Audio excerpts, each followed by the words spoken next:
தடைபட்டு போகும். அதே போலதான் இறை பக்தியில இப்ப நீ சிவத்தின் மீது உண்மையான அன்பை வைத்து, உண்மையான அந்த நம்பிக்கையை வைத்து அவருடன் வந்துட்டு அந்த பக்தியில் இரண்டரை கலக்க வேண்டும் என்று நினைத்து விட்டால் உனக்கு எந்த தடையும் வராது. உனது பாதையானது மிகவும் தெளிவாக காட்டப்படும் அந்த சிவத்தால். மாறாக யாரேனும் சொல்கிறார்கள் என்பதற்காக தவறான புரிதலின் காரணமாக சிவத்தின் மீது ஒரு பயத்தை உண்டாக்கி கொண்டால் அந்த பக்தியானது நிறைவு பெறுவதில்லை. இப்ப எல்லா இடத்துலையுமே வந்துட்டு பயம் சூழ்ந்துதான் இருக்கு.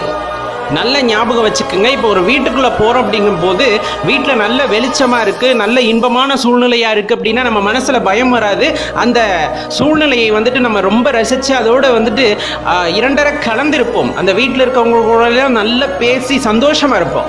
ஆனால் ஒரு எதிரான நிலையை அந்த இடத்துல யோசிச்சு பாருங்கள். நம்ம வீட்டுக்குள்ளே போகிறதுக்கு முன்னாடி அந்த வீட்டை பற்றி ஒரு தவறான புரிதலை உங்களுக்குள் யாராவது கொண்டு வந்து கொடுத்து விட்டால் அந்த வீட்டில் இருக்கவங்க இப்படி அப்படின்னு